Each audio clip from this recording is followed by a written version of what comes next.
Good evening. It's Saturday, May 23rd, 2015. This is the Press Club. I'm Kendall Burton. I'm here with Mr. Earl Busquet, veteran journalist, and my co-host. Let's look at some of the stories making the news today via the newspapers. The Voice newspaper, headline, Water Woes, Island-wide emergency declared. The other story on the front page is Mary Isaac for UWP in South Castries. The Mirror newspaper, UNRA fiasco, airport to be developed by foreign investor.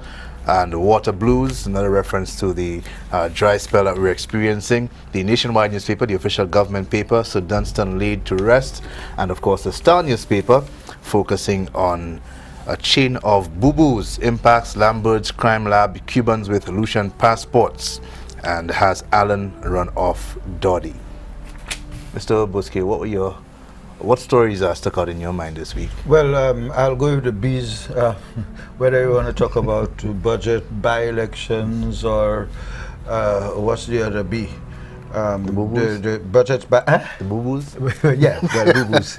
Yeah, certainly. Well, that one is a manufactured headline. I think the others have to do water. Two looked at water. But the budget, I would say, continued over the past 3 weeks to occupy the headlines, and when we thought it was all over after the House debated it, most people forgot that it's not over till the fat lady sings, and the fat lady sings in the Senate. So the Senate met yesterday. It was an interesting session, which I tried to look at the most I could. The other big story this week, beyond the budget, in terms of immediacy, and you pointed to it, is the announcement that Senator Mary Isaac is going to be the UWP candidate for Castries South in the next election, during a week when it was confirmed what most people said they already knew. Yeah, I was about to ask you, were you surprised by that? That Mr. Alan Chasney is going to be the UWP candidate for Micoud South in the next general election. So there's quite a lot we could look at this week. Yeah, two bits of news I don't think anybody was surprised by. The Chasney story as well as the Mary Isaac story. There's been a lot of speculation, there's been a lot of denial on both sides. But more interestingly, on the Mary Isaac story, in the Star newspaper today, on page 6, and before that, Signature News Online had the story, has Allen run off Doddy, referring here to the UWP, the former Attorney General, Doddy Francis, who held that constituency prior to Mary Isaac, claiming that he was never involved in a runoff, as was suggested by a UWP press release.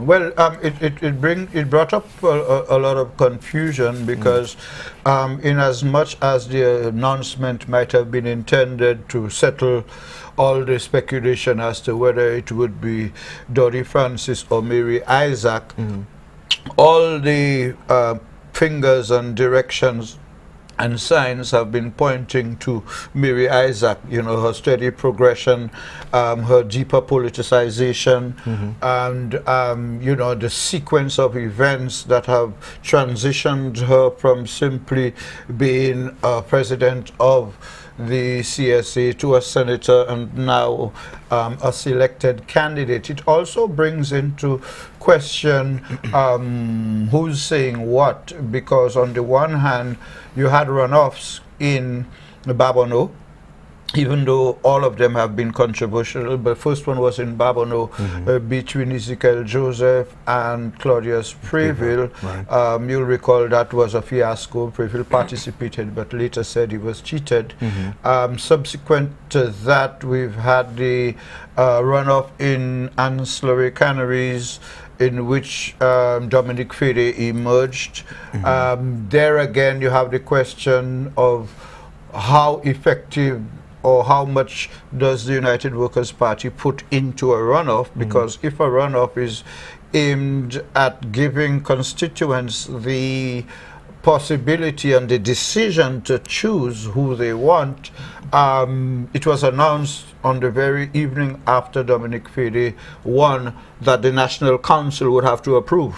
Right. You know, so if the National Council has the final say, then perhaps the National Council should, you know, have the first choice.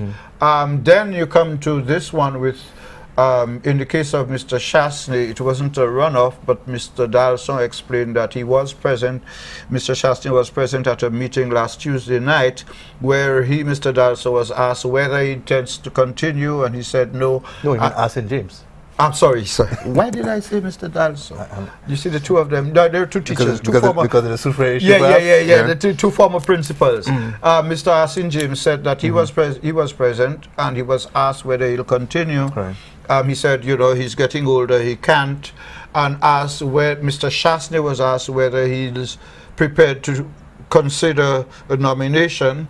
Mr. Shastney said he would if Mr.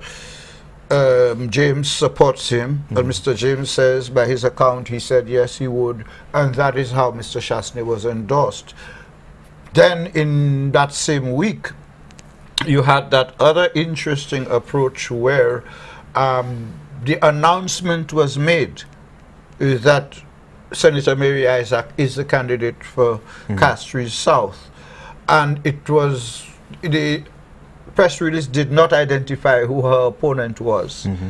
However, subsequently, the other person known to be interested in the C2 was the caretaker before Doddy, that is Doddy Francis, former Senator Doddy Francis, indicated that he didn't know about any runoff. He wasn't part of the runoff. He was at a Groseley meeting with Spider Montoot when that meeting was supposed to have taken place. But interestingly, the PRO for the Castries South constituency group, Victor Morris, is quoted in the press today as having said that the UWP doesn't have runoffs, that what they have is a selection and nomination process, and that in the case of Senator Isaac, the only nomination received was her, and that the paid up members of the group selected her, and that has left Mr. Francis crying foul. So, but do you see all of this perhaps coming back to bite the UWP in the ass? Because you had the rampant speculation and suggestions of division and fractions within the party, and then now you have people denying, okay, Alan Shastney is not running for Micoud South. You know, denial. Then you have confirmation. You have Mary Isaac emerging, being appointed as a senator, clearly leading to suggestions or speculations that she is going. And here we go again. You know, so is that, you know, in addition to what has already been said about the division within the party, and you have Doddy Francis coming out publicly and saying, "I wasn't part of this runoff." You know. Well, I think the runoff is having its own runoff effect on the party. Look at Ancillary Canaries. Dr. Keith Mondesi, who was the last MP for UWP MP for Ancillary Canaries, accused his party leader, his party chairman, etc., of being in a conspiracy against him, and he opted out of what he described as a crooked runoff process. The runoff itself took place, and there was another casualty, because while many people speculated that Herman Gill Francis would have won, he was trounced badly by Dominic Fady, and he announced, or was reported to have announced, that that's the end of the road for him. The Amatus Edward, one can't believe that he didn't even vote for himself, because he was part of the process, and he didn't get a vote, but there was one spoiled vote. There is even speculation he might have spoiled his own vote. I doubt that very much. In the case of Babono, the rivalry there is still knee-deep, from the standpoint that Dr. Claudius Preville never accepted that Ezekiel Joseph beat him fairly. And he has nursed that wound ever since then. My understanding is that he is being told to bide his time, so that should the 4 extra constituencies come on board, then he would have 4 extra chances to choose another constituency. But clearly, in every case where there has been a UWP runoff, there has been an unwelcome, unwanted runoff effect.